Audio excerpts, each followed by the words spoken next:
Hello बच्चों बच्चों आज हम लोग अपने मोशन या स्ट्रेट लाइन चैप्टर के लेक्चर नंबर 7 में आ गए। और आज हम लोग आज हम लोग करेंगे बच्चों ग्राफ पे बेस्ड टॉपिक। लेक्चर नंबर 6 में आपने लेक्चर नंबर 6 देखा होगा बच्चों। तो लेक्चर नंबर 6 में हमने क्या था, मोशन की इक्वेशन, हमने 4 मोशन की इक्वेशन पढ़ी थी और उन मोशन की इक्वेशन के कैलकुलस मेथड से क्या किया था, हमने उनका डेरिवेशन किया था। ठीक है, तो लास्ट लेक्चर में हमने ये किया था, 4 इक्वेशन और उनके कैलकुलस मेथड से डेरिवेशन। आज बच्चों हम लोग पढ़ने वाले हैं आपके ग्राफ पे बेस्ड टॉपिक। तो क्लास 11th में हम लोग इस चैप्टर में मोशन या स्ट्रेट लाइन में दो टाइप के ग्राफ पढ़ते हैं बच्चों। एक पोजीशन टाइम ग्राफ और फिर पढ़ते हैं वेलोसिटी टाइम ग्राफ। ठीक है, तो पहले हम पोजीशन टाइम ग्राफ डिस्कस करेंगे और पोजीशन टाइम ग्राफ के बाद हम लोग डिस्कस करेंगे बच्चों वेलोसिटी टाइम ग्राफ। और जब आप ग्राफ सीख जाओगे तो जैसे हमने मोशन की इक्वेशन कैलकुलस मेथड से की थी, तो हम मोशन की इक्वेशन के डायरेक्शन ग्राफिकल मेथड से भी करेंगे। ठीक है, तो चलो बच्चों आज के टॉपिक में चलते हैं। तो आज का हमारा टॉपिक है, हम सबसे पहले बात कर रहे हैं पोजीशन टाइम ग्राफ की बात करेंगे। ठीक है, तो आज हम बना रहे हैं पहले position time graph. Position time graph की बात कर रहे हैं, इसे पोजीशन टाइम ग्राफ भी कहते हैं बच्चों। या इसे आप डिस्टेंस टाइम ग्राफ भी, मतलब कभी बुक्स में से पोजीशन टाइम ग्राफ भी बोलेंगे, कभी बुक्स में से डिस्टेंस टाइम ग्राफ भी बोलेंगे या डिस्प्लेसमेंट टाइम ग्राफ भी बोलेंगे। तो position time graph, distance time graph, displacement time graph कुछ भी कह सकते हो। और पोजीशन को हम एक्स से रिप्रेजेंट करते हैं और टाइम को टी से, तो एक्सटी ग्राफ भी कहा जाता है इनको। पोजीशन टाइम ग्राफ या फिर क्या बोलते हैं बच्चों, उनके एक्सटी ग्राफ भी कहते हैं। पोजीशन टाइम या एक्सटी ग्राफ। ठीक है, क्योंकि पोजीशन को एक्स से और टाइम को टी से रिप्रेजेंट करते हैं। आपने देखा होगा हम लोग जब मोशन की इक्वेशन ड्राइव कर रहे थे, हम पोजीशन को एक्स से लिख रहे थे, इनिशियल पोजीशन को x1 लिख रहे थे, फाइनल पोजीशन को आप x2 लिख रहे थे। तो पोजीशन को एक्स से और टाइम को तो आप जानते हो टी से रिप्रेजेंट करते हैं। अच्छा, ग्राफ में आगे बढ़ने से पहले समझना बच्चों, हम ग्राफ में क्या डिस्कस करने वाले हैं। तो पहले आपने ये समझना कि पोजीशन टाइम ग्राफ है ना, बेसिक पोजीशन टाइम ग्राफ, मतलब कितने तरीके से हम पोजीशन टाइम ग्राफ बना सकते हैं, बेसिक कंडीशन के ग्राफ। फिर पोजीशन टाइम ग्राफ से हम क्या कैलकुलेट कर सकते हैं। तो पोजीशन टाइम ग्राफ के हेल्प से हम कैलकुलेट करते हैं बच्चों वेलोसिटी। और आप जानते हैं कि वेलोसिटी दो टाइप की होती है, इंस्टेंटेनियस वेलोसिटी और एवरेज वेलोसिटी। ठीक है, तो पोजीशन टाइम ग्राफ में क्या क्या सीखना है हमने कि ग्राफ, कितने पॉसिबल ग्राफ हो सकते हैं और उन ग्राफ से हम वेलोसिटी कैसे कैलकुलेट करेंगे। अगर हम इंस्टेंटेनियस वेलोसिटी कैलकुलेट करेंगे तो कैसे, और अगर एवरेज वेलोसिटी निकालेंगे तो ग्राफ से एवरेज वेलोसिटी कैसे निकालेंगे। और यही सब बातें आपने वेलोसिटी टाइम ग्राफ में भी करनी है। इसलिए बच्चों पोजीशन टाइम ग्राफ को अच्छे से समझना। अगर आप पोजीशन टाइम ग्राफ को अच्छे से समझ गए तो जो बातें हम पोजीशन टाइम ग्राफ में बोलेंगे ऑलमोस्ट वही चीजें हम वेलोसिटी टाइम ग्राफ में भी बात करेंगे। ठीक है, तो चलिए बच्चों हम पहले पहले देख रहे हैं कि कितने बेसिक सिचुएशन के कितने पॉसिबल ग्राफ होते हैं पोजीशन टाइम ग्राफ। ठीक है, तो चलिए मैं एक करके ग्राफ बना रहा हूं और हमने ये समझना है कि ग्राफ को देखकर हम कैसे पहचानेंगे कि मोशन कैसी हो रही है। ठीक है, तो चलिए पहले हम कुछ एक ग्राफ में बना रहा हूं, फिर हमने ये पहचानना है बच्चों की ग्राफ, इस ग्राफ में हम क्या रिप्रेजेंट कर रहे हैं, ये ग्राफ क्या रिप्रेजेंट कर रहा है।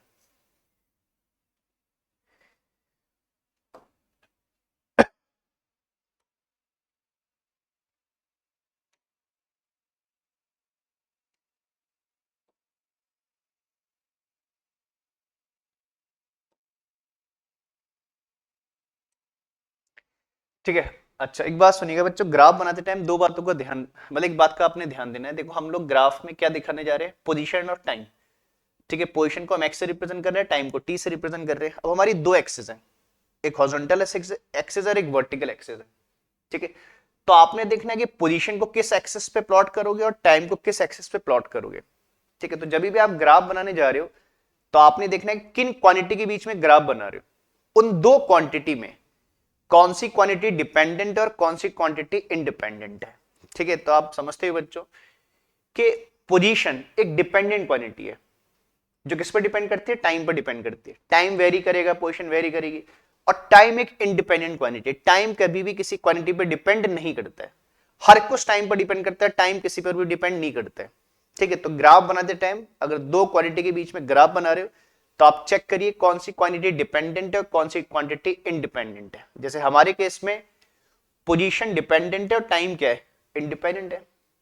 तो आपने हमेशा डिपेंडेंट क्वांटिटी को किस पे बनाना है बच्चों, वर्टिकल एक्सिस पे रखना है, और इंडिपेंडेंट क्वांटिटी को किस पे रखना है, आपने हॉरिजॉन्टल एक्सिस पे रखना है। ठीक है, तो ऐसे हमारे केस में पोजीशन क्या है, डिपेंडेंट है, तो पोजीशन को मैं किस पे दिखाऊंगा बच्चों, एक्स पे दिखाऊंगा।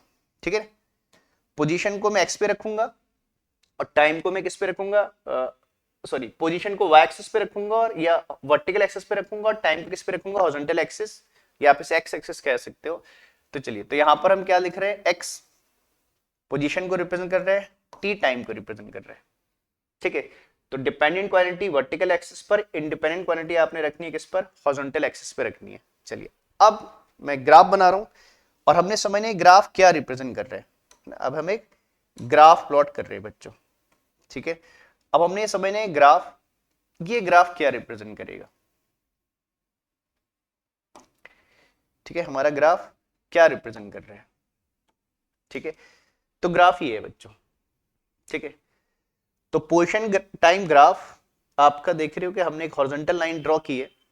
तो ये आपसे पूछे ग्राफ क्या रिप्रेजेंट कर रहे हैं, ये ग्राफ क्या रिप्रेजेंट कर रहे हैं।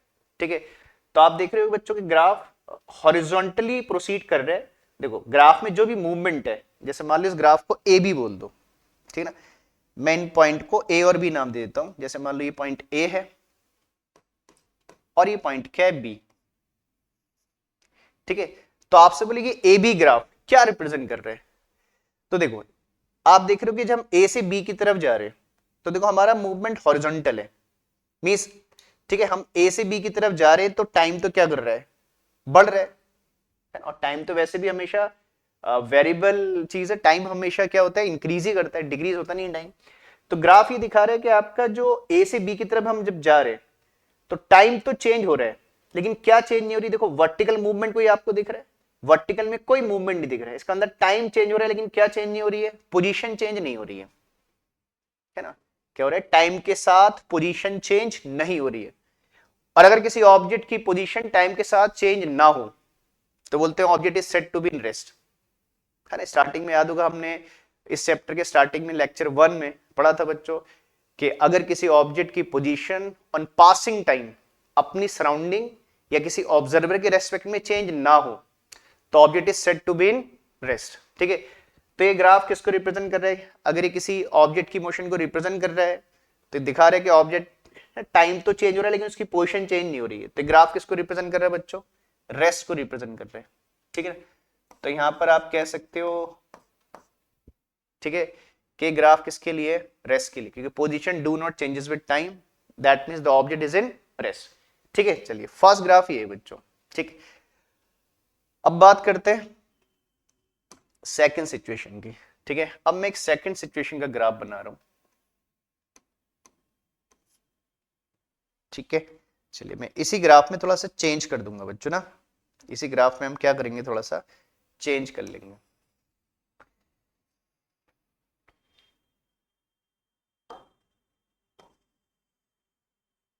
इसी ग्राफ में थोड़ा सा चेंज करके नेक्स्ट सिचुएशन बना लेंगे बच्चों।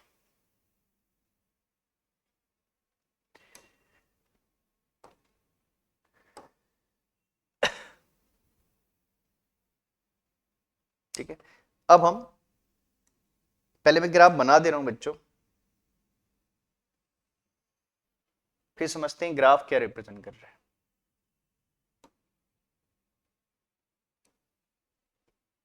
अगेन मैं इस पॉइंट को ए मान लेता हूं, या आप इसे ए बोल लो या ओ बोल लो बच्चों, ओरिजिन भी कहते हैं, चलो मैं इसे ए मान लेता हूं इस पॉइंट को।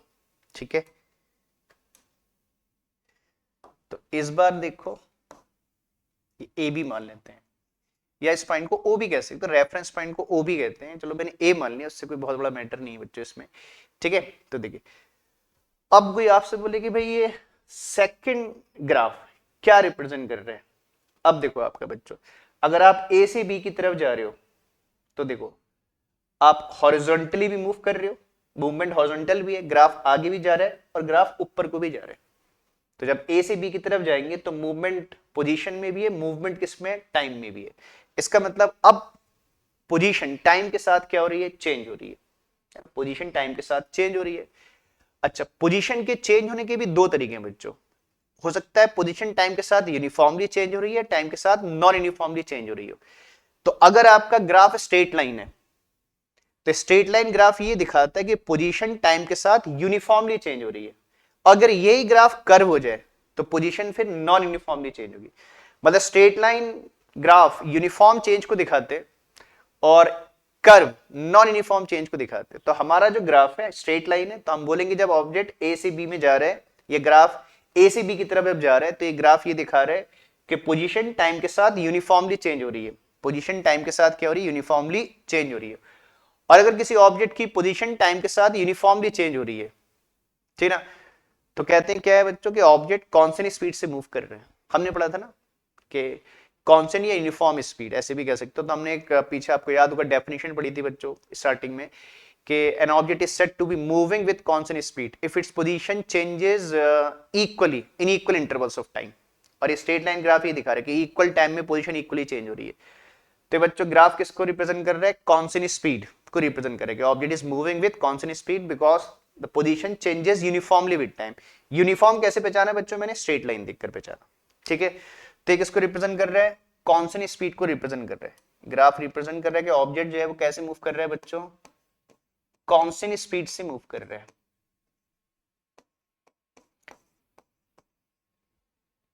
ठीक है ना, समझ रहे हैं? तो कांस्टेंट स्पीड को रिप्रेजेंट कर रहा है।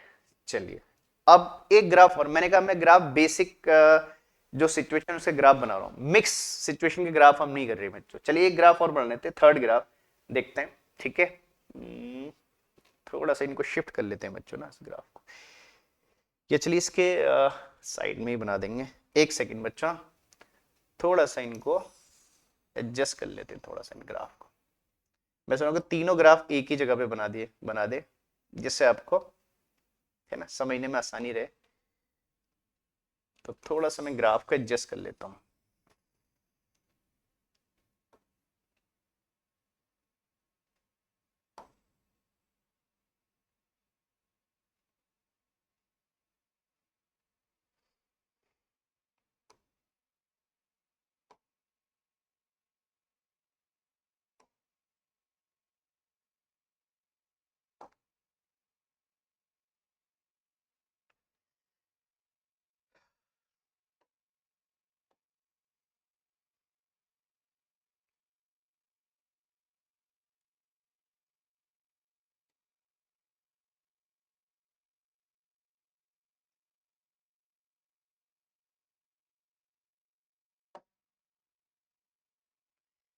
ठीक है, अब एक ग्राफ बच्चों थर्ड ग्राफ और बना रहे हैं।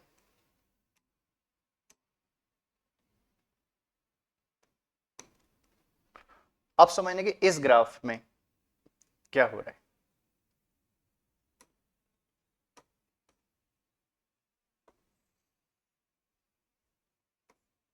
इसको भी हम ए बी नाम दे देते हैं बच्चों।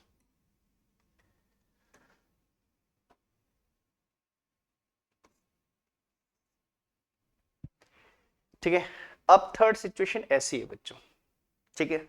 अब ये ग्राफ क्या दिखा रहे हैं देख रहे हो बच्चों? अगर हम ग्राफ में ए से बी की तरफ जाएं तो देखिए मूवमेंट आपको हॉरिजॉन्टली भी दिख रहा है ना, कि ग्राफ हॉरिजॉन्टली भी क्या हो रहा है? मूव कर रहे हैं, और वर्टिकली भी आपका ग्राफ मूव कर रहे हैं। मींस पोजीशन टाइम के साथ क्या हो रही है? चेंज हो रही है। लेकिन इस बार ग्राफ कर्व है तो इसके अंदर इस बार जो पोजीशन है वो टाइम के साथ नॉन यूनिफॉर्मली चेंज हो रही है ना।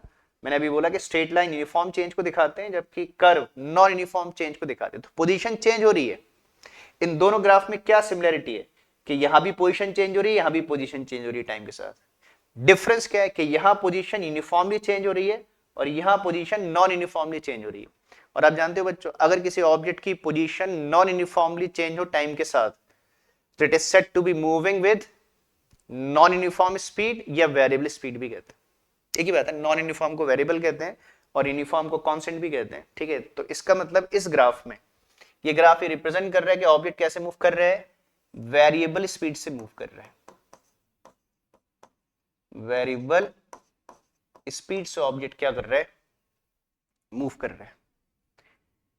ठीक बच्चों, तो ये तीन बेसिक ग्राफ हैं, ठीक है। बाकी देखो हम मिक्स सिचुएशन की बात नहीं कर रहे, जैसे ना आप सोचोगे क्या बेसिक सिचुएशन कोई और हो सकती है क्या, इसके अलावा, है ना, कोई और बेसिक सिचुएशन का ग्राफ हो सकता है? प्रैक्टिकली सोचो तो इसके अलावा कोई बेसिक सिचुएशन ग्राफ और नहीं हो सकता। मिक्स सिचुएशन के ग्राफ हो सकते हैं। कैसे? देखो, या तो कोई ऑब्जेक्ट मूव ही नहीं करेगा, तो ग्राफ ये हो गया कि ऑब्जेक्ट रेस्ट में, या तो कोई ऑब्जेक्ट मूव ही नहीं करेगा, ठीक है, तो ये ग्राफ दिखा रहा है कि ऑब्जेक्ट मूव नहीं कर रहे। अब कोई ऑब्जेक्ट मूव करेगा। अब मूव करने के दो तरीके हैं, या तो वो कांस्टेंट स्पीड से मूव करेगा या वो वेरिएबल स्पीड से मूव करेगा। अब मूव करने का कोई तीसरा तरीका तो नहीं होता है भाई, या तो कांस्टेंट स्पीड से मूव करेगा, ये ग्राफ हो गया, या वो वेरिएबल स्पीड से मूव करेगा, ये ग्राफ हो गया। हाँ, मिक्स सिचुएशन हो सकती हैं, कभी वो कांस्टेंट स्पीड से मूव करे, कभी वेरिएबल स्पीड से मूव करे, तो मिक्स सिचुएशन हो सकती है, ठीक है ना। लेकिन बेसिक सिचुएशन यही होती है। मिक्स के तो फिर आप, ठीक है, कितने भी ग्राफ हो सकते हैं, मिक्स सिचुएशन के तो कोई फिर लिमिट ही नहीं है बच्चों, अनलिमिटेड ग्राफ हो जाएंगे। लेकिन बेसिक सिचुएशन यही होती है, या तो ऑब्जेक्ट मूव ही नहीं करेगा, या ऑब्जेक्ट कांस्टेंट स्पीड से मूव करेगा, या ऑब्जेक्ट वेरिएबल स्पीड से मूव करेगा। बाकी मिक्स सिचुएशन ग्राफ हम लोग क्वेश्चन वगैरह में देखेंगे बच्चों, ठीक है, ऑब्जेक्टिव क्वेश्चन भी करेंगे, सब्जेक्टिव भी करेंगे, तो फिर वो मिक्स के ग्राफ न्यूमेरिकल्स में आएंगे। बेसिक ग्राफ यही होते हैं, ठीक है। तो अब हमने समझना है, ठीक है बच्चों, तो ये तीन बेसिक ग्राफ है, पोजीशन टाइम ग्राफ। अब हमने इसके बाद समझना है कि इन ग्राफ से हम क्या कैलकुलेट कर सकते हैं। तो जैसे मैंने कहा कि पोजीशन टाइम ग्राफ से आप क्या निकाल सकते हो, स्पीड निकाल सकते हो। और स्पीड दो टाइप की होती है बच्चों, इंस्टेंटेनियस और एवरेज, ठीक है। तो उससे पहले आप इसे नोट कर लीजिए बच्चों, फिर समझते हैं ग्राफ से कैलकुलेशन क्या करेंगे। तो इन तीन ग्राफ को नोट कर लो, ठीक है, इसमें कोई लिखने का नहीं है बच्चों, मतलब, है ना, बस ये ग्राफ का ध्यान रखना है, कौन सा ग्राफ किसको रिप्रेजेंट करे, इसे नोट करिएगा। फिर ग्राफ से क्या कैलकुलेट करेंगे वो सीखेंगे। आप इसे नोट करो पहले।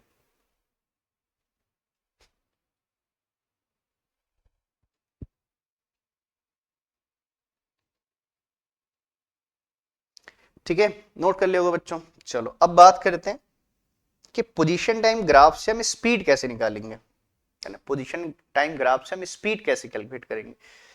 तो इसको एक नोट करके लिख लेते हैं बच्चों ना, इसमें कोई ऐसी हेडिंग नहीं है, ये बेसिक बातें जो आपने सीखनी है, और इन बातों को आपने क्वेश्चन में अप्लाई करने हैं।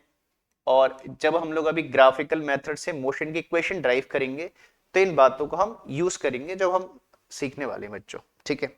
चलिए अब बात करते हैं, अगेन पोजीशन टाइम ग्राफ बना लेते हैं बच्चों, ठीक है। मैं ग्राफ बना रहा हूं और इस ग्राफ से हमने सीखना है कि स्पीड कैसे निकालेंगे। चलिए मैं ग्राफ इधर बना देता हूं।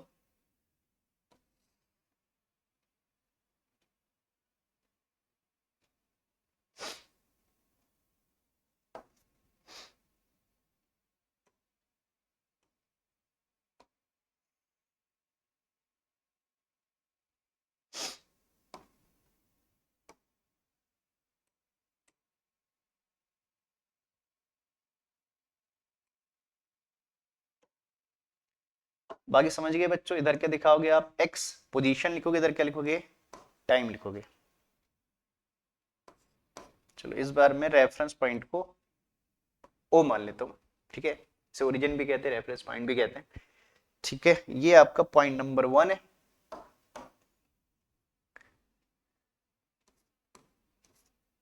समझिएगा। तो अब हमने सीखना है कि पोजीशन टाइम ग्राफ से स्पीड कैसे निकालेंगे। और आप जानते हो बच्चों, आपने पीछे के लेक्चर देखे हैं तो आपको पता है कि स्पीड दो टाइप की होती है। अगर एक टाइम पर निकाल रहे हैं, है ना, तो उसे इंस्टेंटेनियस स्पीड कहते हैं। अगर दो टाइम के बीच में निकाल रहे हैं तो उसे क्या बोलते हैं बच्चों, एवरेज स्पीड कहते हैं, ठीक है ना।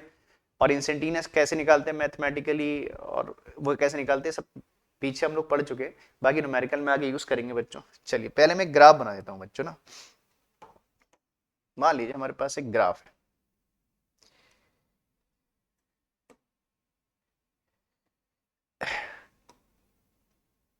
एक सेकंड बच्चा,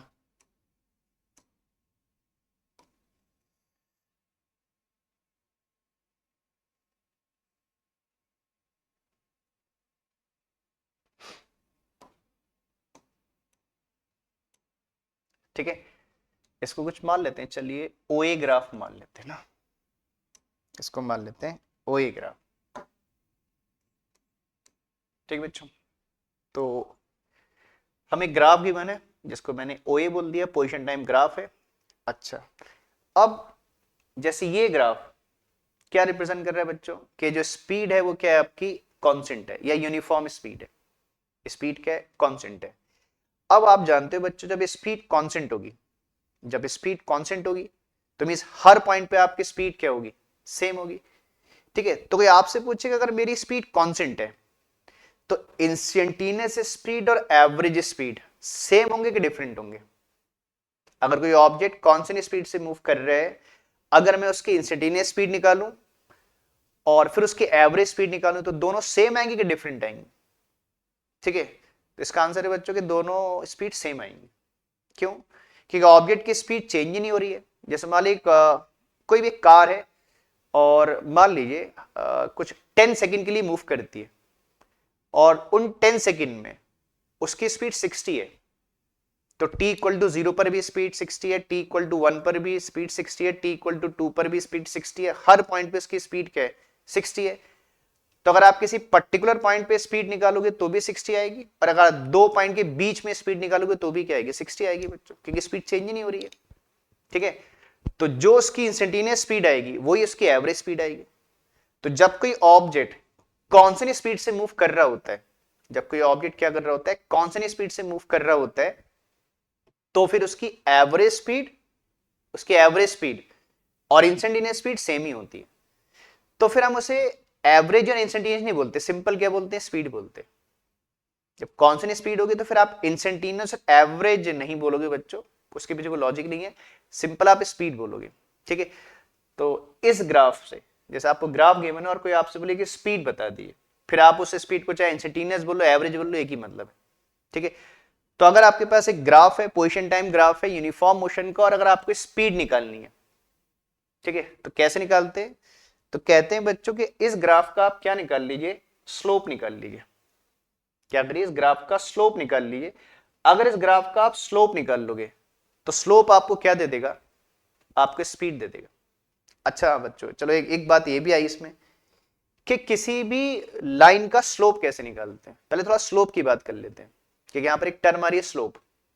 ठीक है ना, तो स्लोप जो मैथ्स वाले बच्चे हैं तो उनका तो एक चैप्टर होता है स्ट्रेट लाइन, मैथ्स में एक चैप्टर होता है स्ट्रेट लाइन। स्ट्रेट लाइन के स्टार्टिंग में स्लोप कैसे निकालते हैं मैथ्स में बताया जाता है बच्चों।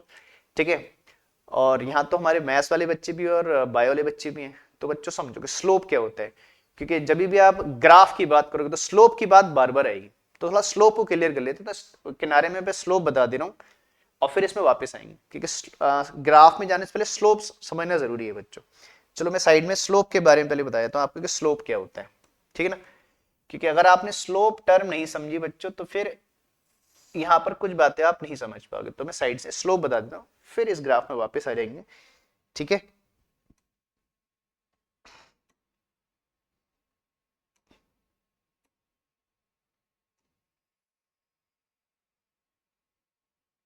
थोड़ा स्लोप के बारे में समझ लेते हैं बच्चों ना।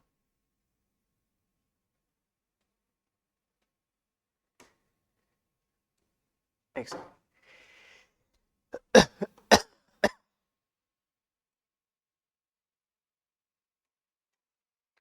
तो पहले थोड़ा स्लोप के बारे में समझ लें कि स्लोप क्या होता है, स्लोप किसे कहते हैं।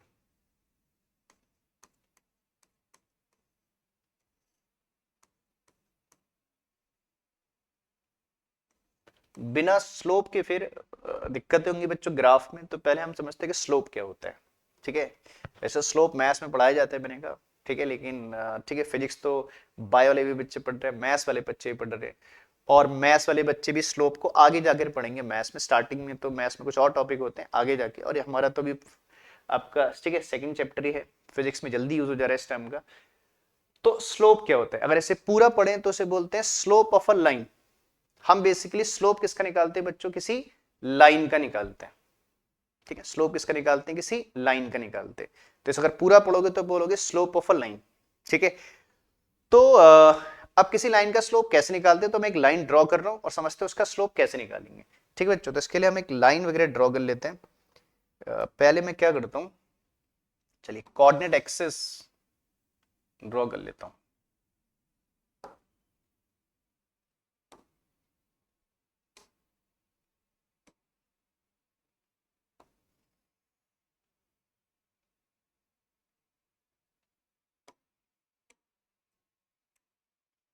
ठीक है। जैसे मान लीजिए भाई आप लाइन किसी प्लेन में ड्रॉ करते हो बच्चों, तो मान लीजिए एक प्लेन है और हम इन दो लाइन से प्लेन को रिप्रेजेंट कर रहे हैं। ये आपकी हॉरिजॉन्टल एक्सिस है, ये क्या है, वर्टिकल एक्सिस है, ठीक है ना। और ये दोनों मिलकर एक प्लेन फॉर्म कर रही हैं। अगर आप इसे एक्स एक्सिस से वाई एक्सिस बोल लो तो इसे एक्स वाई प्लेन कह सकते हो। सॉरी। तो ध्यान देना बच्चों कि ठीक है, ये तो क्या है, आपका एक प्लेन है जिसमें मैं एक लाइन ड्रॉ करूंगा, ठीक है। तो ध्यान देना बच्चों, चलिए मैं एक लाइन ड्रॉ कर देता हूं बच्चों ना। इस प्लेन में क्या करता हूं, एक लाइन ड्रॉ कर देता हूं। मान लीजिए एक लाइन है,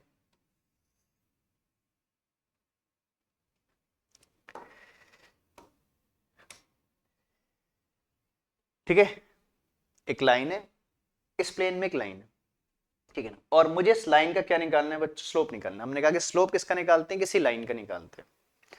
तो किसी भी लाइन का स्लोप निकालने के लिए आपको यह देखना है बच्चों कि वो लाइन हॉरिजॉन्टल से कितना एंगल फॉर्म कर रही है ना। हम किसी भी, मैंने कहा ये लाइन है, इसको कुछ नाम दे दो, इसको कुछ नाम दे देते हैं, इस लाइन को ए बी लाइन नाम दे देते हैं बच्चों। ये मान लो ए बी एक लाइन है ना। और मुझे इस ए बी लाइन का क्या निकालना है, स्लोप निकालना है। तो स्लोप हम किसी लाइन का निकालते हैं, और किसी भी लाइन का स्लोप निकालने के लिए आपने देखने के वो लाइन हॉरिजॉन्टल से कितना एंगल बना रही है। अब हॉरिजॉन्टल से कितना एंगल बना रही है, अब यहां पर थोड़ा मैटर है बच्चों, ठीक है। अब देखो ये लाइन हॉरिजॉन्टल से तो एंगल ये भी बना रही है, इस एंगल को मैं अल्फा मान लेता हूं, और ये एंगल मान लो बीटा। हमने कहा किसी भी लाइन का स्लोप निकालने के लिए आपने देखना है कि वो लाइन हॉरिजॉन्टल से कितना एंगल बना रही है। तो अगर देखा जाए तो भाई देखो ये लाइन, अगर हम इधर देखें राइट हैंड साइड से तो एंगल कितना बना रही है, अल्फा। और लेफ्ट हैंड साइड से देखें तो कितना एंगल बना रही है, बीटा एंगल बना रही है। तो हमें एंगल कौन सा चाहिए, कि अल्फा लेंगे कि बीटा लेंगे, ठीक है ना। अल्फा लेंगे कि एंगल बीटा लेंगे, ठीक है, क्योंकि दोनों एंगल हॉरिजॉन्टल से बन रहे हैं। तो कहते हैं एंगल आपने लेना है पॉजिटिव सेंस पे। पॉजिटिव सेंस का मतलब क्या है, जैसे कहते हैं ना, एंगल अगर एंटी क्लॉकवाइज मेजर करो तो पॉजिटिव है, क्लॉकवाइज मेजर करो तो एंगल क्या होता है, नेगेटिव होता है। एंगल मेजर करते टाइम, अब एंगल मेजर करते टाइम क्या करना है आपने, जब एंगल मेजर करोगे तो आपने एक्सिस से लाइन की तरफ जाना है बच्चों, एक्सिस से लाइन की तरफ जाना है। तो अगर मैं एक्सिस से लाइन की तरफ जाऊं, देखो ना, मैं एक्सिस से, मैंने एरो लगा दिया कि मैं जब मैं एंगल मेजर कर रहा था तो मैं एक्सिस से लाइन की तरफ जा रहा था, तो कैसा गया, मैं एंटी क्लॉक गया। अगर इधर बीटा वाला एंगल देखो, अब मैं एरो लगा देता हूं, देखो अब मैं एंगल को क्या कर रहा हूं, एक्सिस से लाइन की तरफ मेजर कर रहा हूं, तो एरो ऐसे लगेगा। देखिए ये एंगल भी मैंने हॉरिजॉन्टल से मेजर किया एक्सिस और लाइन के बीच का, ये एंगल भी मैंने हॉरिजॉन्टल से मेजर किया एक्सिस से लाइन के बीच का, ठीक है। तो देखो इसमें ये एंगल जो है एंटी क्लॉक सेंस में, ये एंगल क्या है, क्लॉक सेंस में। तो एंगल वो लेना है जो किसमें, आपका क्लॉक सेंस में, सॉरी एंटी क्लॉक सेंस में कहते हैं, ठीक है। तो पॉजिटिव सेंस का एंगल लेना है। तो यहां पर हमारा सही एंगल कौन सा होगा बच्चों, हमें एंगल ये वाला लेना है और ये एंगल नहीं लेना है, ठीक है ना। अल्फा ऐसे हो गया, ये एंगल नहीं लेना है आपने। तो आप इसे शॉर्टकट बना लो बच्चों, हमेशा आपने एंगल लाइन का राइट हैंड साइड में जो एंगल बन रहा है वो एंगल लेना कर रहा है शॉर्ट में आपको, ठीक है। तो फिर एक बार समझ, हमने बोला क्या, किसी भी लाइन का स्लोप निकालने के लिए आपको ये पता होना चाहिए कि वो लाइन हॉरिजॉन्टल से कितने एंगल बना रही है। जैसे हमारे केस में हम एंगल कौन सा लेंगे बच्चों, अल्फा लेंगे। तो पहले आपने एंगल देखना है कितना बन रहा है, फिर एंगल का 10 लेना है, 10 मतलब ट्रिग्नोमेट्रिक वाला 10, टी एन 10। आप इस एंगल का 10 निकाल लोगे, तो इस एंगल का 10 निकालने के बाद जो वैल्यू आएगी वो इस लाइन का स्लोप कहलाएगा। तो मैं एक बार बोल दे रहा हूं बच्चों, स्लोप को कैसे बोलते हैं, तो बोलते हैं slope of a line. Slope of a line, हम स्लोप किसी लाइन का निकाल रहे हैं, तो slope of a line is 10 of the angle, is 10 of the angle which a line makes with horizontal axis in positive direction. फिर बोलना, तो मैंने क्या बोला, slope of a line is the 10 of the angle which a line makes with which a line makes with horizontal axis in the positive sense। Positive sense का अंदर समझ गए, एंटी क्लॉक वाला एंगल लेना है, ठीक है। तो स्लोप को हम रिप्रेजेंट m से करते हैं, किसके बराबर हो जाएगा, 10 अल्फा, ट्रिग्नोमेट्री वाला 10। तो यहां पर अगर हम इस लाइन का स्लोप निकाल लें, ठीक है, अभी लाइन को मैं ऐसे लाइन ऐसे भी ड्रॉ कर देता हूं। तो अगर मैं अभी इस ए बी लाइन का स्लोप निकालूं, अगर मैं क्या करूं, इस ए बी लाइन का स्लोप निकालू बच्चों, तो कैसे आएगा?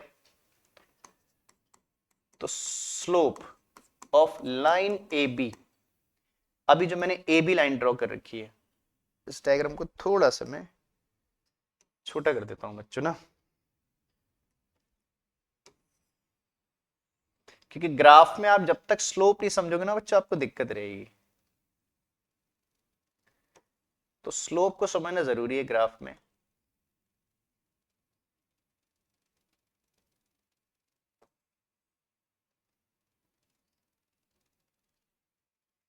दिख रहा होगा आई थिंक बच्चों, ठीक है? आप सुनना देखो, तो हम किसका स्लोप निकाल रहे हैं? इस ए बी लाइन का स्लोप निकाल रहे हैं। तो मैं लिख रहा हूं slope of line A B, चलो इधर लिख देता हूं बच्चों, नीचे लिख देता हूं, slope of line A B, slope of line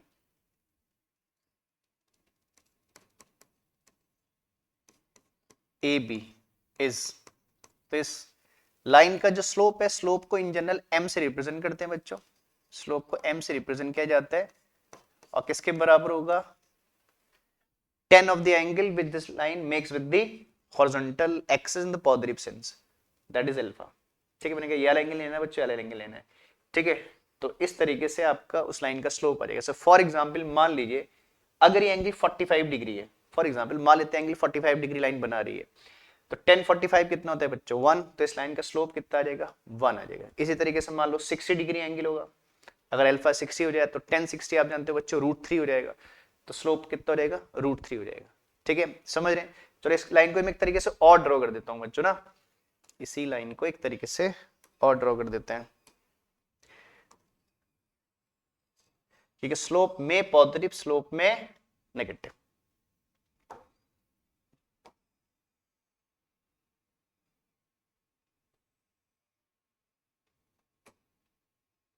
चलो नया कर लेते हैं, इसमें गड़बड़ हो रही है। अब एक तरीके से और समझ लो बच्चों,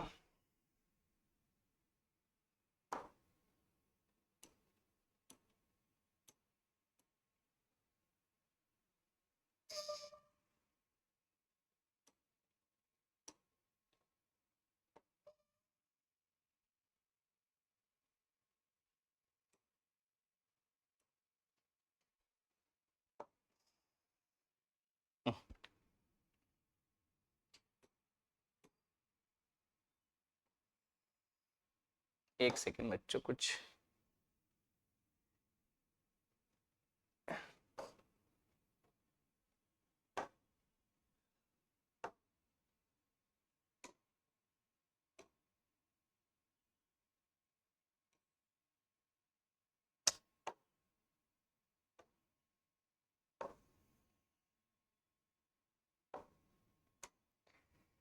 चलो एक मैनुअली बना लेता हूँ बच्चों में, थोड़ा कुछ गड़बड़ हो रही है शेप्स बनाने में आई थिंक।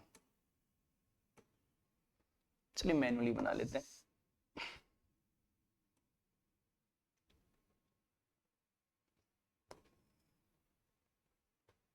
कुछ गड़बड़ हो रही है, एक सेकेंड बच्चा, हाँ रुकना।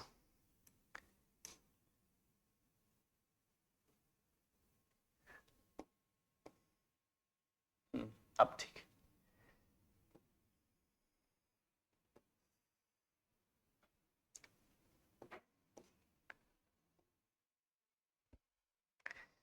अब देखो बच्चों, अब अगर मान लो लाइन ऐसे हो गई, ठीक है ना? लाइन ऐसे थी, अब मैंने लाइन ऐसे बना दी, ठीक है?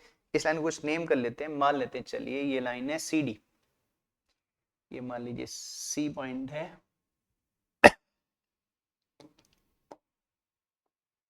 और ये मान लो डी पॉइंट है। अब बोले इस लाइन का स्लोप निकाल दीजिए, तो आप समझ रहे हो बच्चों, हमें एंगल लेना है राइट हैंड साइड से। अब शॉर्ट बना लीजिए, इसका शॉर्टकट बना लीजिए, तो एंगल कौन सा लेंगे हम? ये वाला लेंगे, ठीक है? इस बार इस एंगल कुछ मान लेते हैं अल्फा, ठीक है? हमेशा राइट हैंड साइड वाला एंगल लेना, लेफ्ट वाला लेना। अब इसको शॉर्टकट बना लो, पॉजिटिव सेंस हमेशा राइट हैंड साइड से आएगा, ठीक है? अब बोले इस लाइन का स्लोप निकाल दीजिए, है ना? तो समझना बच्चों, तो slope of line C D is m हो जाएगा और किसके बराबर होगा 10 अल्फा। और देखो बच्चों आप जानते हो कि ट्रिग्नोमेट्री इतनी आपने 10 में ही पढ़ी है कि अगर अल्फा 90 से छोटा है, अगर ये अल्फा 90 से छोटा है तो टेन थीटा पॉजिटिव होता है, और अल्फा अगर 90 से बड़ा हो जाए बच्चों तो टेन थीटा क्या होता है, नेगेटिव होता है। ठीक है ना, यहाँ पर अल्फा हमारा क्या है, देखो यहाँ पर आपका अल्फा लेस देन 90 है, इस केस में जो अल्फा है वो क्या है, लेस देन 90 है। और अगर अल्फा लेस देन 90 है तो m क्या होगा, पॉजिटिव होगा, m क्या होगा, पॉजिटिव, स्लोप आपका पॉजिटिव रहेगा। इस केस में अल्फा क्या है बच्चों, देखो इस केस में अल्फा क्या है, मोर देन 90 है, और अगर अल्फा मोर देन 90 हो जाएगा देन m क्या हो जाएगा आपका, नेगेटिव हो जाएगा। तो स्लोप में पॉजिटिव, स्लोप में नेगेटिव। ठीक है, तो एक बार फिर समझ लो बच्चों, स्लोप के लिए क्या करना है, आपको एक लाइन गिवन होगी, बोलेंगे इसका स्लोप निकाल दी, तो आपने देखना है कि वो लाइन हॉरिजॉन्टल से कितना एंगल बना रही है, पॉजिटिव से, मतलब राइट हैंड साइड से मेजर करिएगा। ठीक है, और उस एंगल का 10 ले लीजिएगा। ठीक है, तो 10 of that angle give the slope of that line. और अगर मैंने कहा देखो 10 अल्फा की वैल्यू 90 से छोटी होगी तो स्लोप पॉजिटिव होगा, और अल्फा की वैल्यू 90 से क्या होगी, बड़ी हो जाएगी तो आपका टेन थीटा क्या होता है, नेगेटिव, मतलब 10 ऑफ एंगल नेगेटिव हो जाता है। ठीक है, तो स्लोप में पॉजिटिव, स्लोप में नेगेटिव। तो ये बात समझ गए होगे बच्चों के स्लोप कैसे निकालते हैं। चलिए अब आ जाते हैं अपने वापस टॉपिक में। तो हम अब क्या बोल रहे थे बच्चों, तो अब ठीक है ये बात समझ गए आई थिंक, इसको नोट कर लेना बच्चों अभी। चलो पहले मैं ये ग्राफ बताया था फिर इसको नोट कर लेना। अब देखिए, तो अब हमारे पास क्या है, एक पोजीशन टाइम ग्राफ है, ठीक है ना, और स्ट्रेट लाइन ग्राफ है। तो स्ट्रेट लाइन क्या दिखा रहे हैं कि जो आपकी स्पीड है वो कांस्टेंट है, और अभी जैसे मैंने कहा अगर स्पीड कांस्टेंट है तो फिर उसे स्पीड ही बोलते हैं बच्चों, उसे इंस्टेंटेनियस या नहीं, क्या नहीं बोलते, आपका एवरेज नहीं बोलेंगे। तो ये आपसे बोले इस ग्राफ से ऑब्जेक्ट की स्पीड निकाल दी है, तो क्या करिए इस ग्राफ का आप स्लोप निकाल लेना बच्चों। अगर इस ग्राफ का स्लोप निकाल लोगे तो स्लोप से आपको स्पीड मिल जाएगी। ठीक है ना, तो मैं एक बार लिख दे रहा हूं, क्या मतलब इस केस में ध्यान करना कि ग्राफ होना चाहिए कौन सा, यूनिफॉर्म, है ना, यूनिफॉर्म मोशन का।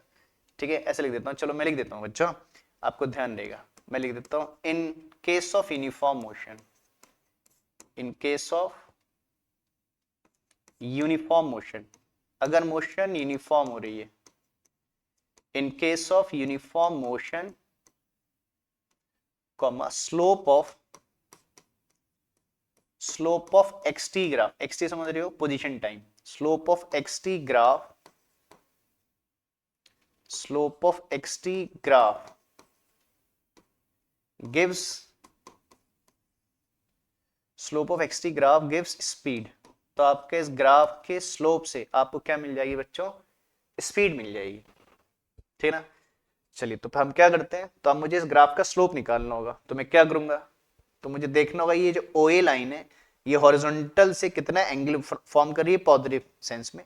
चलिए इस एंगल को मैं कुछ मार्क कर देता हूं, मान लेता हूं ये जो एंगल है मान लीजिए कुछ भी मान लेते हैं, थीटा मान लेते हैं, चलिए ठीक है ना। तो ये लाइन हॉरिजॉन्टल से कितना एंगल बना रही है, थीटा एंगल बना रही है। अब मैं इस थीटा का 10 ले लूंगा तो इस लाइन का स्लोप आ जाएगा, और स्लोप आ जाएगा तो मुझे क्या मिल जाएगी, स्लोप मेरा स्पीड के बराबर हो जाएगा। ठीक है, तो जो स्पीड होगी किसके बराबर हो जाएगी, स्लोप ऑफ OA ग्राफ, ये जो OA ग्राफ आपको दिख रहा है ना डायग्राम में। ठीक है, तो अगर आपको स्पीड निकालनी है तो इस ग्राफ का स्लोप निकाल लीजिए। ठीक है, और स्लोप के लिए देखिए कितना एंगल बना रहा है, कितना एंगल बना रहा है, थीटा, और स्लोप कितना हो जाएगा बच्चों, 10 थीटा के बराबर हो जाएगा। ठीक है, समझ रहे हैं, तो इस ग्राफ का स्लोप निकाल के आपको स्पीड मिल जाएगी। जैसे मान लीजिए ये थीटा मान लीजिए 45 डिग्री है मान लो बच्चों ना, तो 1045 कितना रहेगा 1, तो स्पीड कितनी आएगी 1 मीटर पर सेकेंड। अगर मान लीजिए थीटा कितना है 30 डिग्री है, मान लीजिए फॉर एग्जांपल थीटा 30 डिग्री है, तो 1030 जानते हो 1/√3 होता है, तो स्पीड आ जाएगी 1/√3 मीटर पर सेकेंड। ठीक है, अब देखो एक बात और है बच्चों, अगर मान लीजिए आपको थीटा पता है, आपको थीटा पता है तो सीधे आपका 10 थीटा से v आ जाएगा। मतलब टेन थीटा थीटा से निकल जाएगा। अगर मान लो कि आपको क्वेश्चन में थीटा नहीं गिवन है तो फिर क्या करेंगे बच्चों, ट्रायंगल फॉर्म कर लेंगे। नहीं, एक ट्रायंगल से टेन थीटा निकालेंगे तो क्या करेंगे, देखो तो हम क्या करेंगे, ट्रायंगल फॉर्म कर लेंगे। ठीक है, तो मैं यहां से क्या करूंगा, ए से एक परपेंडिकुलर ड्रॉ कर दूंगा ना बच्चों। मैं ए से क्या करूंगा, एक परपेंडिकुलर ड्रॉ कर देता हूं। ठीक है, मैंने ए से क्या किया, एक परपेंडिकुलर ड्रॉ कर दिया। ठीक है ना, इस पॉइंट को मैं कुछ मान लेता हूं, मान लेता हूं ये पॉइंट है बी। ठीक है, इस पॉइंट को हम मान लेते हैं बच्चों बी। ठीक है, देखो मैंने कहा टेन थीटा निकालने के दो तरीके हैं, या तो आपको थीटा मिल जाए तो सीधे आप टेन थीटा निकाल लोगे। अगर आपको क्वेश्चन में थीटा नहीं मिला, ठीक है, तो कोई बात नहीं, ये ट्रायंगल है ना ओ ए बी, तो इस ओ ए बी ट्रायंगल के हेल्प से आप एक परपेंडिकुलर ड्रॉ कर दोगे ए से किस पर, हॉरिजॉन्टल एक्सिस पर, तो आपको एक राइट एंगल ट्रायंगल बन जाएगा। ये मैंने एक परपेंडिकुलर ड्रॉ किया है बच्चों ना, दिस इज परपेंडिकुलर, है ना। तो अब इस ट्रायंगल से टेन थीटा निकालोगे, कितना रहेगा, परपेंडिकुलर थीटा के सामने परपेंडिकुलर होता है ए बी, और बेस कितनी हो जाएगी, ओ बी होता है ना, tan theta perpendicular upon base, तो A B upon O B के रेशियो से भी आपको क्या होगा, टेन थीटा मिल जाएगा। तो आप इस v को ऐसे भी ले सकते हो ना बच्चों, कि v is equal to tan theta, and tan theta can also be written as A B upon O B. ठीक है, तो आप इसको, ठीक है, ऐसे A B upon A B के रेशियो से भी टेन थीटा निकाल सकते हैं। ठीक, तो एंगल गिवन है तो ऐसे निकाल लेंगे, एंगल नहीं गिवन होगा तो हम ट्रायंगल बना के टेन थीटा निकाल लेंगे। बाकी तो जब ग्राफ का क्वेश्चन आएगा बच्चों, तो यहाँ पर मार्किंग होगी, ठीक है ना, एक्स की मार्किंग दी होगी और टी की मार्किंग दी होगी, तो आपका A B and O B X और टी के फॉर्म में आ जाएगा। ठीक है बच्चों, तो ध्यान देना कि अगर आपके पास, फिर एक बार समझ लो कि अगर ये यूनिफॉर्म मोशन का ग्राफ है तो आपने उस ग्राफ का स्लोप निकालना है। ठीक है, स्लोप से आपको स्पीड मिल जाएगी। ठीक है, और स्लोप निकालने के लिए आपको थीटा चाहिए हॉरिजॉन्टल से, तो हॉरिजॉन्टल थीटा निकाल लीजिएगा और थीटा का 10 ले लीजिएगा, स्लोप आ जाएगा। और अगर थीटा नहीं गिवन होगा तो आप टेन थीटा, है ना, परपेंडिकुलर बेस के रेशियो से निकाल लीजिएगा। ठीक है बच्चों, चलो इसे नोट कर लो। तो ये तो था कि हम स्पीड कैसे निकालेंगे यूनिफॉर्म मोशन में। अगर नॉन यूनिफॉर्म मोशन का ग्राफ होगा तो फिर आपने समझना कि इंस्टेंटेनियस कैसे निकालेंगे और एवरेज कैसे निकालेंगे। ठीक है, और उसके लिए थोड़ा स्लोप, पहले आपको स्लोप के बारे में आइडिया होना चाहिए बच्चों, इसीलिए मैंने स्लोप आपको बताया, तो इसे नोट कर लो बच्चों। ठीक है, फिर नेक्स्ट पॉइंट में चलते हैं।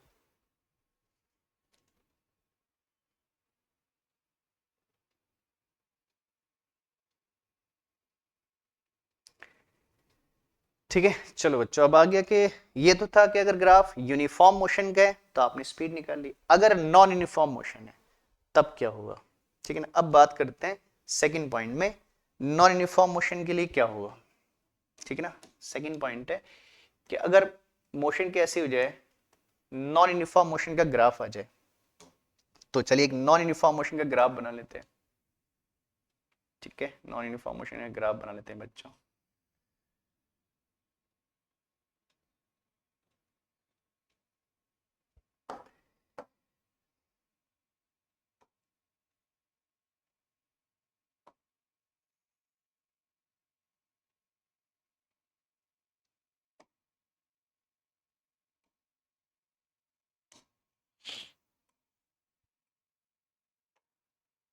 अब मैं बनाता हूं नॉन यूनिफॉर्म मोशन का ग्राफ। अब मान लीजिए ग्राफ ऐसा हो गया, ठीक है ना, इसे मान लीजिए ओ पॉइंट है, ओ ए ग्राफ ऐसा है। ठीक है ना, बाकी ये एक्स और ये क्या है बच्चों, टी है, पोजीशन टाइम ग्राफ है।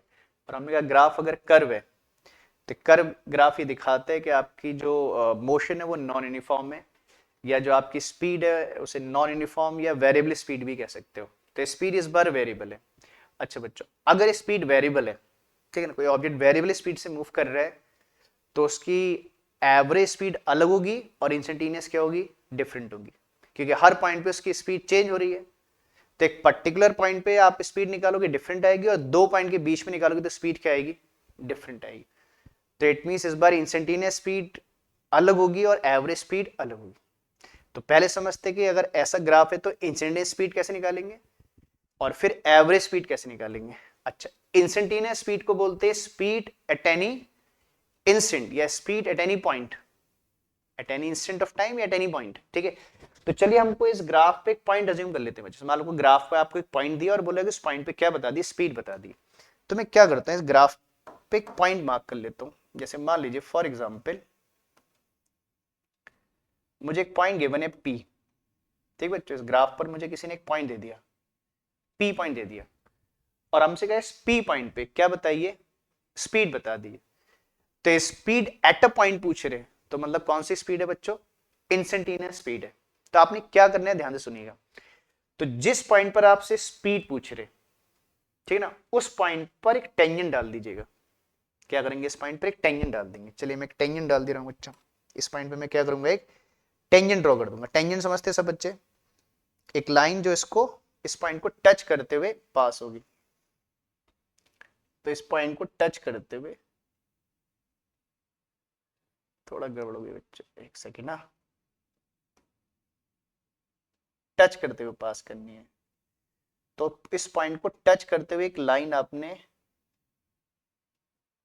बना लेनी है, ठीक है। तो मैंने क्या किया बच्चों, इस पॉइंट को टच करते हुए एक लाइन ड्रॉ कर ली, ठीक है। तो आपने क्या करना है, जिस पॉइंट पर आपने स्पीड निकालनी है ना, उस पॉइंट पर एक टेंजेंट डालना है। टेंजेंट समझते हो, वो लाइन जो उस पॉइंट को टच करते हुए जाएगी कर्व को, ठीक है।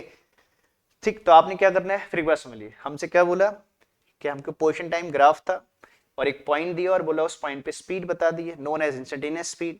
तो किसी भी पॉइंट पे स्पीड निकालने के लिए क्या करिए, उस पॉइंट पर एक टेंजेंट डाल दिए। चलिए मैंने टेंजेंट डाल दिया, ठीक है ना। अब क्या करना है आपने, इस टेंजेंट का बच्चों क्या निकालना है, स्लोप निकालना है। अगर आप इस टेंजेंट का स्लोप निकाल लोगे, तो slope of that tangent give the speed at that point. और आप जानते हैं स्लोप, इस टेंजेंट का स्लोप निकालने के लिए क्या करना होगा, आपने देखना होगा ये टेंजेंट हॉरिजॉन्टल से कितना एंगल बना रहा है, ठीक है। तो चलिए देखिए रहेंगे, ये कुछ एंगल बना रहा है बच्चों हॉरिजॉन्टल से, ठीक है। मान लीजिए हॉरिजॉन्टल से कितना एंगल बना रहे हैं, थीटा एंगल बना रहे हैं। और देखो बच्चों, एंगल यहां बनाना नेसेसरी नहीं है, हमने कहा कि ये टेंजेंट हॉरिजॉन्टल से जो एंगल बना रहे हैं वो एंगल आपको चाहिए, ठीक है ना।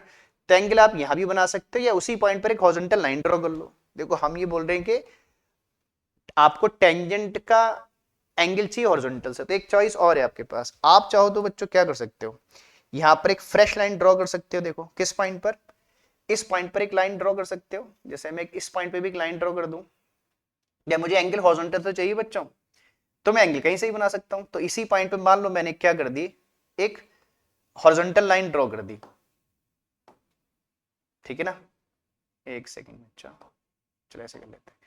तो यहां पर मैंने क्या किया, एक हॉरिजॉन्टल लाइन ड्रॉ कर दी। मैंने कहा देखो ऑलरेडी हॉरिजॉन्टल से एंगल में बना चुका हूं, अगर आप एंगल यहां नहीं बनाना चाहते हो तो वहीं उसी पॉइंट पर एक हॉरिजॉन्टल लाइन ड्रॉ कर दो, ठीक है, और एंगल यहां फॉर्म कर लो। और आप समझते ही बच्चों, जितने एंगल इस पॉइंट पे बनेगा उतना एंगल इस पॉइंट पे भी बनेगा। क्यों, ये कौन सा एंगल है, कॉरेस्पॉन्डिंग एंगल है, ठीक है। तो आपको अगर मान लो कि ऑलरेडी हॉरिजॉन्टल लाइन ड्रॉ है तो अच्छी बात है, आप उससे एंगल बना लीजिए। और अगर ये लाइन ड्रॉ नहीं है तो आप एक लाइन ड्रॉ कर लीजिए और उस हॉरिजॉन्टल लाइन के साथ तो उस टेंजेंट का एंगल निकाल लीजिए। अब इस एंगल का 10 ले लोगे बच्चों, इस एंगल का ले लोगे 10, मतलब 10 of this angle give the speed at the point P. तो मैं एक बार दोबारा स्टार्टिंग से बोल दे रहा हूं लास्ट टाइम, उसको लिख भी दूंगा बच्चों की, ठीक है, किनारे से। तो हमने क्या बोला कि मुझे एक पोजीशन टाइम ग्राफ गिवन था और ग्राफ कर्व था। तो कर्व देखकर मैंने पहचान लिया कि ग्राफ कैसा है, मतलब जो स्पीड है वो वेरिएबल है। अब हमसे किसी ने कहा कि इस ग्राफ पर एक पॉइंट है जिसको मैंने पी बोला है, ग्राफ पर मुझे एक पॉइंट दे दिया और बोला इस पॉइंट पर स्पीड बता दीजिए कितनी होगी। तो कौन सी स्पीड हुई बच्चों, इंस्टेंटेनियस स्पीड हुई। अगर एट अ पॉइंट पूछ रहे हैं तो मुझे क्या करना है, स्पीड निकालने के लिए आपने उस पॉइंट पे एक टेंजेंट ड्रॉ कर देना है। टेंजेंट सब बच्चे समझते हैं। तो आपने इस पॉइंट पे टेंजेंट ड्रॉ करना है, तो मैंने एक है ना ब्लू लाइन से आप देखो टेंजेंट ड्रॉ किया है। फिर आपने इस टेंजेंट का स्लोप निकालना है। इस टेंजेंट का स्लोप आपको पी पॉइंट पे क्या दे देगा, उस ऑब्जेक्ट की स्पीड दे देगा।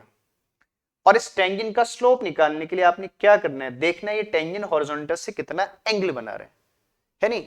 और उसके लिए मैंने कहा दो चॉइस है, अगर ऑलरेडी एक हॉरिजॉन्टल लाइन ड्रॉन है तो वहां से एंगल बना लीजिए, अगर लाइन ड्रॉ नहीं है तो एक फ्रेश लाइन ड्रॉ कर लीजिए हॉरिजॉन्टल, वहां से एंगल बना लीजिए, ठीक ना। बात समझ रहे हैं बच्चों।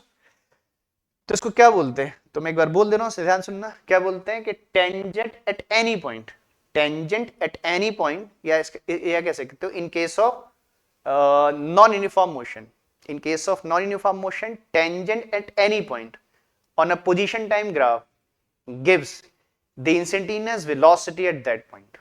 तो मैं लिख दे रहा हूं बच्चों पूरा, इसको ध्यान रहेगा आपको लिखे हुए को, ठीक है।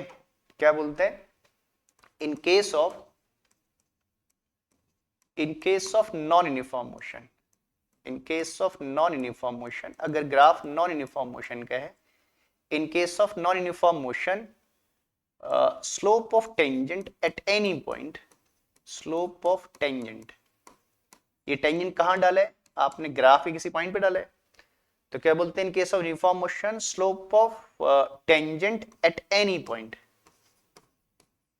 एट एनी पॉइंट गिव्स, क्या देगा slope, slope of tangent at any point gives the instantaneous speed, gives the instantaneous speed,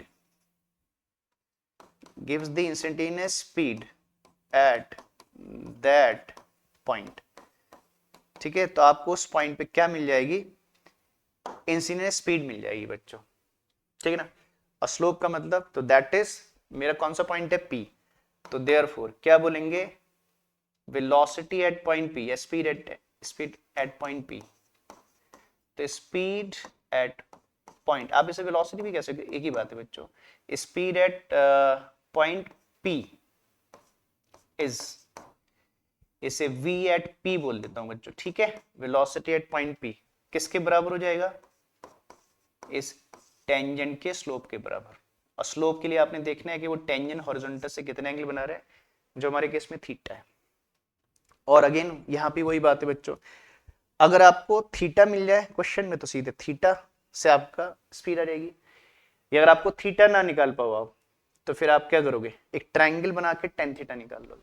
क्या करोगे, ऐसे यहां से एक परपेंडिकुलर ड्रॉ कर लोगे ना, एक ट्रायंगल फॉर्म कर लोगे टेन थीटा के लिए, आप जानते हो बच्चों, है ना। यहां से एक परपेंडिकुलर ड्रॉ कर लेंगे, ठीक है ना, एक परपेंडिकुलर ड्रॉ कर लेंगे, ठीक है ना, और फिर मेरा एक ट्रायंगल बन जाएगा बच्चों, इस ट्रायंगल से टेन थीटा निकाल लूंगा, यहां भी डाल सकते हो परपेंडिकुलर, ऊपर डाल लो, यहां डालो की बात है, तो आप ट्रायंगल से टेन थीटा निकाल सकते हो। तो बात समझ रहे हैं, ठीक है। ऐसे कोई आपको एक फ्रेश पॉइंट और दे दे, एक को नया पॉइंट दे दे, बोले उस नए पॉइंट पे स्पीड बता दी, तो फिर एक नया टेंजेंट डाल दीजिएगा, उस नए टेंजेंट का नया स्लोप निकाल लीजिएगा, तो आपको क्या मिल जाएगी बच्चों, आपको इंस्टेंटेनियस स्पीड मिल जाएगी। बात समझ रहे हैं, ठीक है। तो ये तो तरीका है किसका, इंस्टेंटेनियस स्पीड निकालने का एट एनी पॉइंट। फिर आता है क्या, दो पॉइंट के बीच में स्पीड को क्या बोलते हैं, एवरेज स्पीड। पहले आप इसे नोट डाउन करो बच्चों, ठीक है, फिर एवरेज स्पीड के लिए पढ़ते हैं कि एवरेज स्पीड का क्या तरीका है, इसे नोट डाउन करना पहले।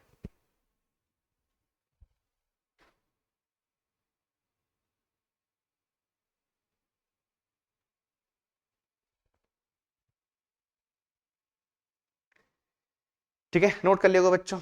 चलो अब बात करते हैं एवरेज स्पीड, ठीक है ना। इसी ग्राफ में अगर हमको दो पॉइंट दे दें और बोले दो पॉइंट के स्पीड बीच में स्पीड बता दिए, तो दैट इज नोन एज क्या बच्चों, एवरेज स्पीड। चलिए ठीक है, अब एवरेज स्पीड के लिए पढ़ते, ये तो था किसके लिए, इंस्टेंटेनियस स्पीड कैसे निकालते हैं, ठीक है। चलो अब तीसरा पॉइंट है कि अब एवरेज स्पीड कैसे निकालेंगे, या इसी के साइड में बना दे बच्चों, चलो नए बना लेते हैं। अब आता है कि एवरेज स्पीड कैसे निकालेंगे, तीसरा पॉइंट है, ये सब नोट के अंदर लिख रहे हैं बच्चों। चलो जल्दी से वही ग्राफ बना लेते हैं, इस बार हम निकालेंगे एवरेज स्पीड।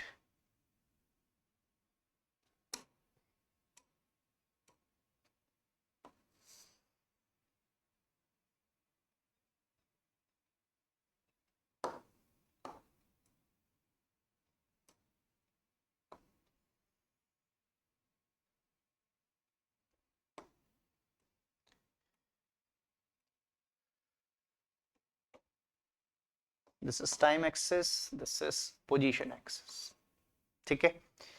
चलिए सर फिर एक ग्राफ बना लेते हैं बच्चों, और इस बार भी ग्राफ हम कैसा बनाएंगे, कर्व, है ना, नॉन यूनिफॉर्म मोशन का ग्राफ बनाना है, ठीक है। यूनिफॉर्म मोशन में तो एवरेज और इंस्टेंटेनियस एक ही होती है, ठीक है। इस ग्राफ को कुछ नाम दे देते हैं, चलो ओ ए ग्राफ दे देते हैं, ठीक है। तो हमें ग्राफ दे रखा है, इसको हम ओ ए बोल रहे हैं, और इस ग्राफ को देखकर ये पता लग रहा है कि स्पीड क्या है बच्चों, वेरिएबल है, ठीक है ना। अब हमसे कोई बोलता है, क्या करता है कि जैसे कोई दो पॉइंट बोल देता है या दो टाइम बोल देता है, जैसे बोलता है कि t = 5 टू t = 10 के बीच में स्पीड बता दी, तो अगर आप दो पॉइंट के बीच में स्पीड निकाल रहे हो बच्चों, that is known as average speed, या दो पॉइंट के बीच में स्पीड पूछ ले तो एवरेज स्पीड। चलिए तो अब मैं क्या करता हूं, इस पे दो पॉइंट अज्यूम कर लेता हूं बच्चों ना, इस बार मैं क्या करता हूं, दो पॉइंट अज्यूम कर लेता हूं। मान लीजिए इस ग्राफ पर एक पॉइंट है P और एक पॉइंट है मान लो Q, ठीक है ना।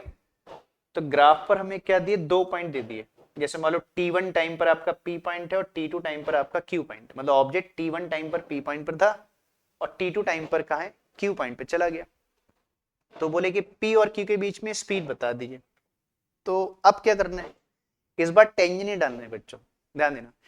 इंस्टेंटेनियस स्पीड के लिए पॉइंट पे टेंजेंट डालना है, एवरेज के लिए टेंजेंट नहीं डालना है। एवरेज का क्या तरीका है, तो एवरेज के लिए आपने क्या करना है कि जिन दो पॉइंट के बीच में एवरेज स्पीड निकालनी है, उन दो पॉइंट को एक स्ट्रेट लाइन के थ्रू ज्वाइन करना है। समझ रहे, मैं P और Q को एक स्ट्रेट लाइन के थ्रू क्या करता हूं बच्चों, ज्वाइन कर देता हूं। तो आपने क्या करना है, पहले इन दो पॉइंट को जिनके बीच में एवरेज स्पीड निकालनी है, लाइन के थ्रू क्या करना है, ज्वाइन कर देता है। तो मैं एक लाइन के थ्रू इन दो पॉइंट को क्या करता हूं, ज्वाइन कर देता हूं, ठीक है।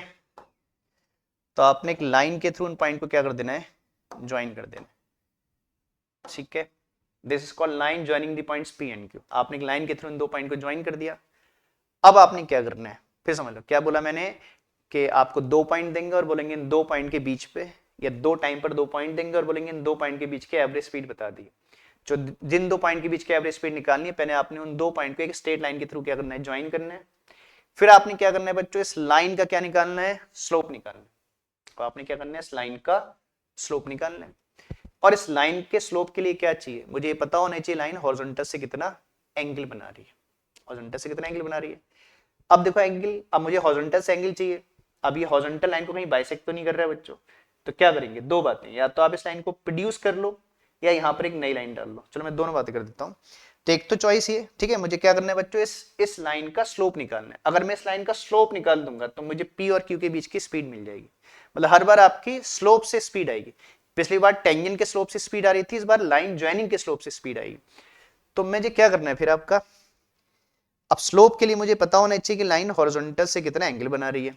तो जैसे मैंने कहा कि मेरे पास दो चॉइस है, या तो मैं इसी लाइन को प्रोड्यूस कर लूं, मैं क्या करूं, इसी लाइन को प्रोड्यूस कर दूं बच्चों, ठीक है। इसी लाइन को मैंने क्या कर दिया, इस लाइन को प्रोड्यूस कर दिया, ठीक है ना। इस लाइन को प्रोड्यूस कर लो, जो लाइन थी आपकी, थोड़ी सी लाइन टेढ़ी हो रही है, कोई बात नहीं, इसको सीधा कर लेते हैं बच्चा।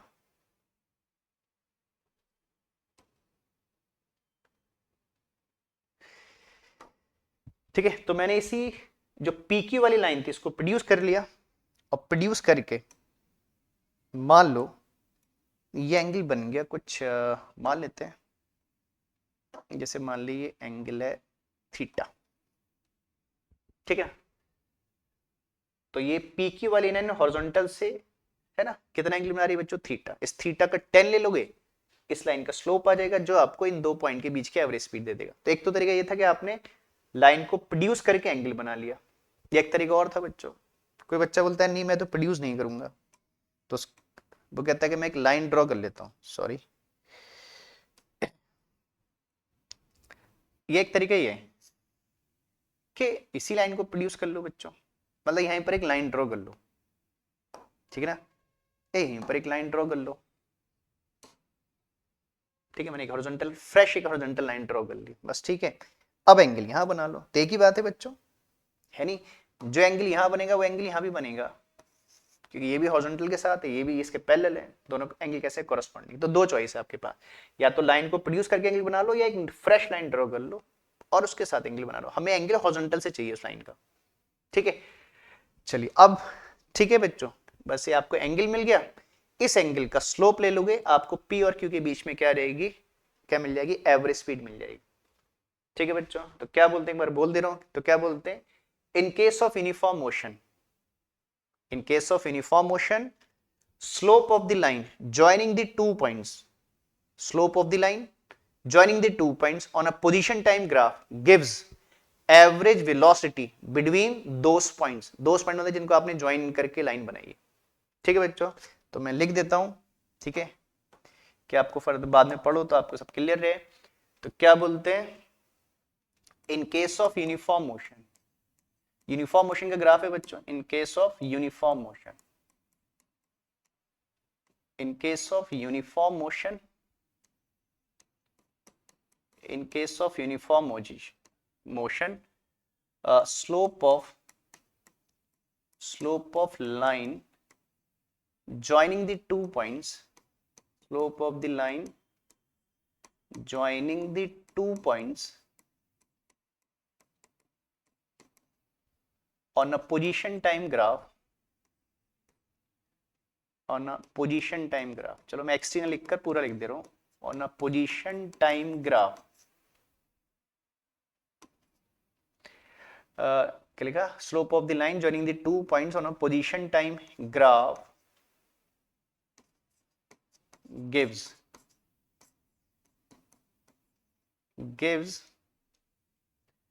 average speed, gives average speed between those 2 points, between those 2 points, समझ रहे बच्चों? तो ये in case of uniform motion, slope of line joining the 2 points on a position time graph gives average speed between those 2 points, जैसे हमारी average speed के बीच क्या रहेगी, P और Q के बीच की। तो therefore अब इस बेस पर अगर मैं लिखूं बच्चों, लिख देते हैं therefore एवरेज स्पीड, therefore हमारा जो ग्राफ दिख रहा है उसके according, therefore average speed between P and Q, between P and Q is, ठीक है ना, तो कितनी हो जाएगी, ऐसे लिख दे रहा हूं, स्लोप ऑफ, अब सीधे लिख देता हूं, आपने ऊपर लिख दिया बच्चों, इसके बराबर हो जाएगी tan थीटा, खैर ये जो लाइन हॉरिजॉन्टल से एंगल बना रही है उसके 10, ये इस लाइन के स्लोप के बराबर जो tan थीटा के बराबर होगा, ठीक बच्चों। तो इस तरीके से एवरेज स्पीड आ जाएगी। अगेन tan थीटा के दो तरीके, या तो थीटा मिल जाए तो आप सीधे tan थीटा आ जाएगा, अगर थीटा ना मिले तो क्या करोगे समझते हो बच्चों, एक ट्रायंगल बना लेना tan थीटा निकालने के लिए, यहां से एक परपेंडिकुलर ड्रॉ कर देना, समझ रहे बच्चों, यहां से एक परपेंडिकुलर ड्रॉ कर देना, ठीक है, परपेंडिकुलर ड्रॉ कर दिया मैंने, ये परपेंडिकुलर हो गया, मान लीजिए P को इधर एक R पॉइंट मान लेंगे, ठीक है, या तो V equal to tan theta निकालना है ना, थीटा मिल जाए तो tan थीटा, नहीं तो tan थीटा कैसे आ जाएगा, है ना, कितना, perpendicular upon base QR upon PR, तो ऐसे भी आ जाएगा QR अपॉन PR। बाकी देखो ग्राफ में मार्किंग दी होगी तो QR PR ग्राफ की मार्किंग से आ जाएगा आपका, ठीक है बच्चों। तो इस तरीके से आप क्या निकाल लोगे, एवरेज स्पीड निकाल लो, बात समझ रहे हैं। तो इंस्टेंटेनियस स्पीड में क्या करना है, टेंजेंट डाल के स्लोप निकालना है, और एवरेज स्पीड में टेंजेंट डालना है, जिन दो पॉइंट में आपके एवरेज स्पीड पूछा उन दो पॉइंट को ज्वाइन करके लाइन बनानी है, उस लाइन का स्लोप निकालना है। तो देखो इन तीनों पॉइंट में हमने सीखा क्या बच्चों, कि स्लोप से ही आपको क्या मिलेगी, स्पीड मिलेगी, ठीक है ना, इसे भी नोट कर लो बच्चों जल्दी से, ठीक है, चलिए इसको नोट करेंगे जल्दी से।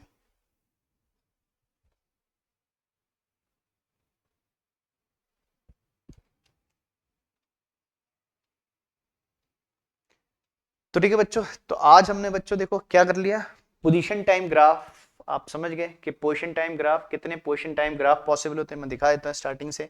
तो पहले तो हमने समझा कि 3 बेसिक पोजीशन टाइम ग्राफ हम बना सकते हैं, रेस्ट का, कांस्टेंट स्पीड, वेरिएबल स्पीड का ग्राफ ही होता है। फिर हमने कहा कि ग्राफ के हेल्प से हम क्या निकाल सकते हैं बच्चों, स्पीड निकाल सकते हैं, ठीक है, और उसके लिए पहले आपको स्लोप हम समझना था, तो हमने स्लोप समझा कि स्लोप क्या होता है, फिर स्लोप के हेल्प से हमने क्या निकाली, है ना, यूनिफॉर्म के केस में स्पीड कैसे निकालते हैं, और नॉन यूनिफॉर्म के केस में इंस्टेंटेनियस कैसे निकालते हैं, फिर नॉन यूनिफॉर्म के केस में एवरेज कैसे निकालते हैं, ठीक बच्चों। तो आज आप बच्चों ये है ना, इसको अच्छे से पढ़ो, पोजीशन टाइम ग्राफ को पहले अच्छे से समझो। अगर आप पोजीशन टाइम ग्राफ को अच्छे से समझ गए तो मैंने कहा कि जो बातें पोजीशन टाइम ग्राफ में, यही सेम बातें आपकी वेलोसिटी टाइम ग्राफ में रहेंगी। अब मुझे आपको स्लोप नहीं बताना पड़ेगा और इतना एक्सप्लेन नहीं करना पड़ेगा आगे, जब हम क्या पढ़ेंगे, वेलोसिटी टाइम ग्राफ, ठीक बच्चों। तो अगले लेक्चर में बच्चों, इस लेक्चर को आज यहीं एंड करेंगे, ज्यादा लंबा लेक्चर ना हो, इसके बाद हम पढ़ेंगे वेलोसिटी टाइम ग्राफ। अब वेलोसिटी का टाइम ग्राफ जल्दी हो जाएगा क्योंकि अब आप बातें समझ गए हो, ठीक है, तो इसको पहले आज पढ़ लो, फिर वेलोसिटी टाइम ग्राफ को अगले उसमें लेंगे, लेक्चर में लेंगे। तो उसके बाद हम वेलोसिटी टाइम ग्राफ पढ़ेंगे, फिर ग्राफ के हेल्प से क्या करेंगे, मोशन की इक्वेशन भी ड्राइव करेंगे। स्टार्टिंग की 3 इक्वेशन, फोर्थ इक्वेशन ड्राइव नहीं होती ग्राफिकल मेथड से। फिर मैंने कहा था कि उसके बाद हम लोग बच्चों एक रिलेटिव वेलोसिटी टॉपिक है वो पढ़ेंगे, और फिर इस चैप्टर के क्या करेंगे, न्यूमेरिकल्स करेंगे, ऑब्जेक्टिव भी करेंगे थोड़े से। ठीक बच्चों, तो चलिए इस लेक्चर को आज यहीं एंड कर रहे हैं। इसको अच्छे से पढ़िएगा बच्चों।